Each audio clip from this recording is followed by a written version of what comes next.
Hello, আসসালামু আলাইকুম। আমি এখানে করছি বানানা ভর্তা, কলা ভর্তা। যাই হোক, আমি এখানে প্রথমে তিনটা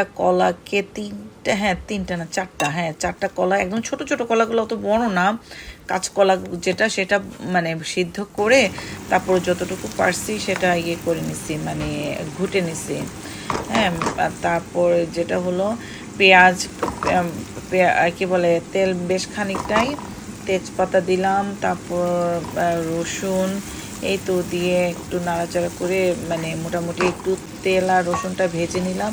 এরপর এখানে তেলের মধ্যেই কি বলে,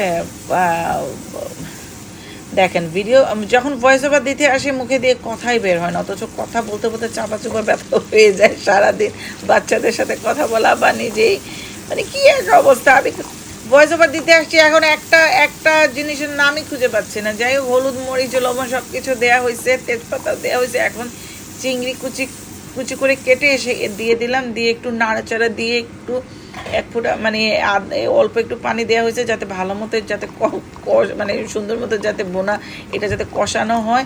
যাই হোক, আবার ঢেকে দিয়েছিলাম। ঢেকে দেওয়ার পরে ভালো মতো কষার পর আমি কি বলে ইয়েটা দিয়ে দিলাম, কি বলে বানানাটা, মানে কলার মিক্সটা দিয়ে দিলাম, কলার ভর্তা যাকে বলে সেটা দিয়ে দিলাম।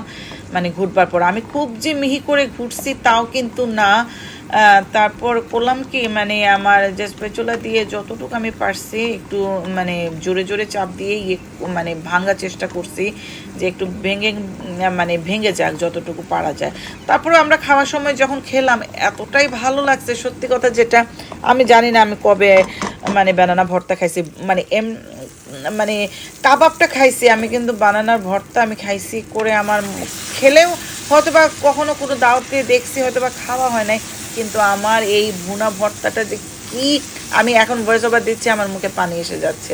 যাই হোক, এই মানে অনেকক্ষণ ঘুটাঘুটি করতে করতে ভালো মতো কষানো হয়েছে, নাড়া হয়েছে, মানে এতটাই সুস্বাদু আমি কি বলবো। আপনারা যারা কখনো মানে যারা পছন্দ করেন না বানানা, এভাবে ট্রাই করে দেখতে পারেন। হ্যাঁ, ঝালটা একটু বেশি করে দিবেন, মানে মরিচ যেটা যেটা একটু একটু বেশি করে দিলেই ভালো, যেহেতু ভর্তা।